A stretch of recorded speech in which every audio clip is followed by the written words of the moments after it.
Hi everyone, in this video I'm going to talk to you about the reason why Israel has been allocating resources to Gaza without Gaza having the opportunity to provide its own resources. This video will mainly talk about Israel's legal obligation to do so. Moreover, I will talk about the reason why Gaza has remained dependent on Israel to this day without having its own political infrastructure. So without further ado, let's get started.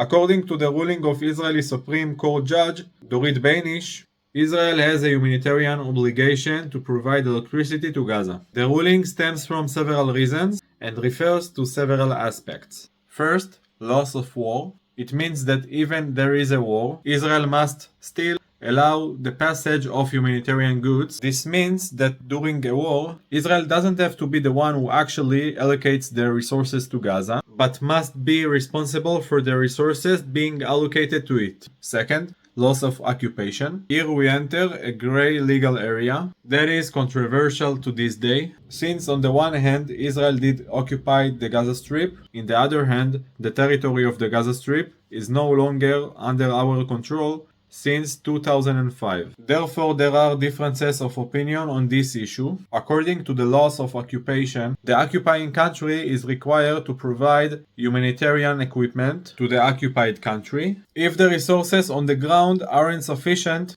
to the occupied territory. According to the Geneva Convention, Article 55, the occupying country must provide humanitarian equipment with reference to food and medicine. Also, Article 69.1 expands that the occupying country must provide every resource essential for the survival of the occupied country beyond food and medicine. Therefore, in the context of the war between Israel and Gaza, the Red Cross interpreted this section as Israel's obligation to also provide electricity, since the residents of Gaza can die from cold or heat. And according to my interpretation, they can also cover themselves with blankets and sweaters and cool off with water and paper fan. Now I want to address the reason why Gaza has remained a dependent territory. I don't know if you're aware of this, but Israel provided Gaza with $30 million every month until before the war. In addition, it made sure to supply Gaza with electricity, food, medicine on daily basis to ensure that the Palestinian population